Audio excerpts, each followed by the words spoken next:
We fix broken brains. What is a broken brain, and how do you know if your brain is broken?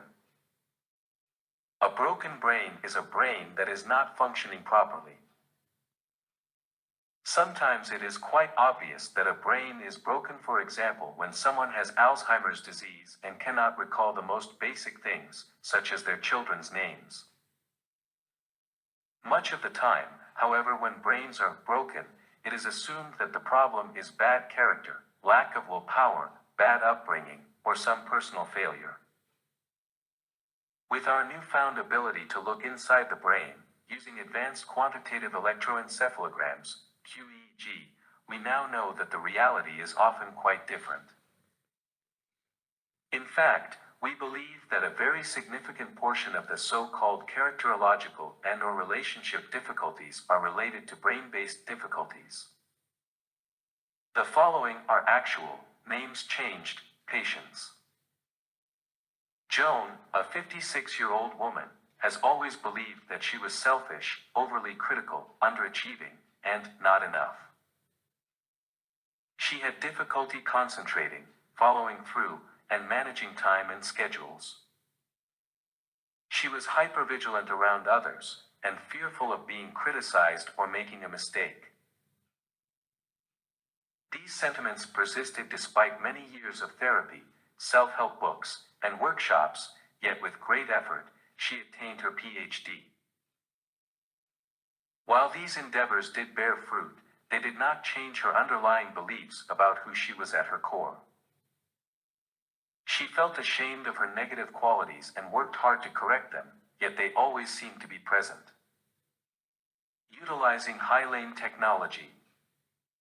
In her case, QEEG and hyperbaric oxygen therapy,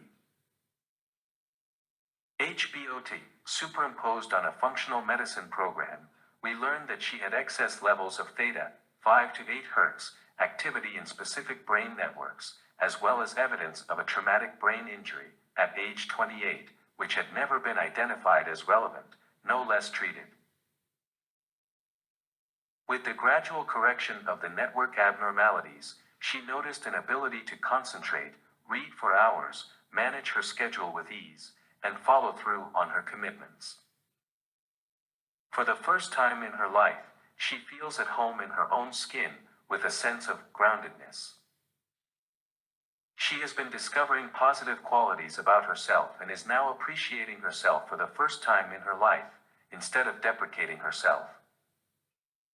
Her sense of selfishness has evaporated and she is able to take on new challenges, having lost her anxiety. Clearly, Joan was labeled by therapists, and herself, as having a character disorder. As it turns out, what looked like a character disorder was a series of brain network malfunctions, a broken brain.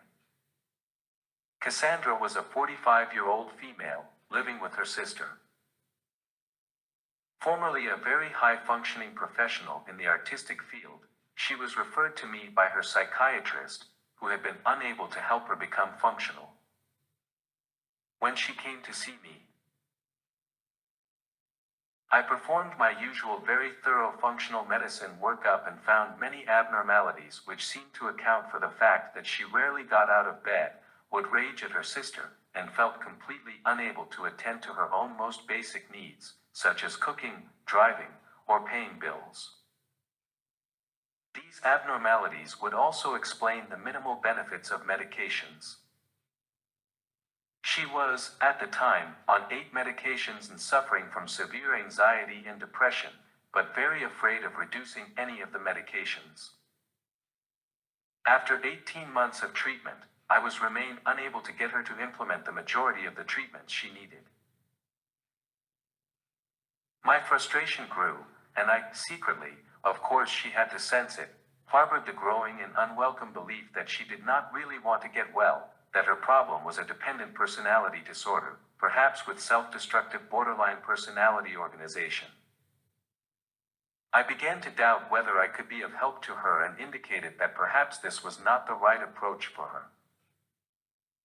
Fortunately, I had just begun to use the QEEG at that time. Seeing her QEEG, not only was I astounded, but I realized that I owed her a huge apology. Her precuneus, self-awareness, was not functioning. The frontal areas of the brain, planning, organization, exploration of the world, context, and many other functions, was functionally disconnected from the posterior areas of the brain and the neuronal frequencies used for problem solving. She had a great deal of abnormality in the anterior cingulate, anxiety, judging what is salient, and overall, my notes say, the brain is working very hard to no avail, to make the frontal areas function as they should. The biggest problem is that the anterior commissure is not doing its job. Seeing this, and reporting this to her, I was moved to tears of deep remorse. I had placed a completely unrealistic burden on her and labeled her as having a character disorder. We both cried. I felt terrible. This, my awareness and seeing the problem for what it was, a broken brain, caused by rotational injury in an auto accident, and birth trauma, was the beginning of her healing.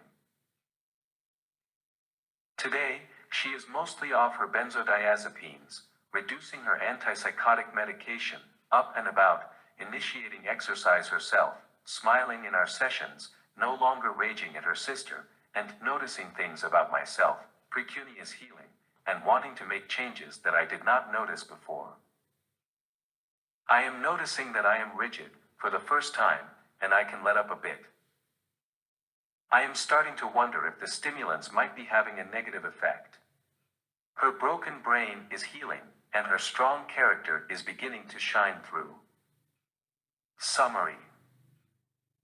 We believe that for a very large percentage of the population, as a result of a multitude of factors, so-called minor head injuries, such as those sustained in football or while heading the ball in soccer, falling out of bed, poor diets, moldy homes and dorm rooms, chronic infections, adverse childhood experiences, brain functions are disturbed, causing various difficulties with day-to-day functions.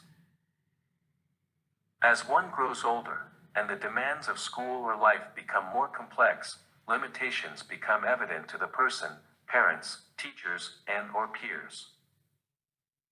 The individual themselves then has to cope with these limitations, and nearly always will blame their problems, if they are self-aware, on who they are. While they may not be willing to say so, they develop a deep-seated sense of personal deficiency. By identifying their brain dysfunctions and correcting them, the person emerges from their chrysalis, free to endeavor to live a satisfying full life.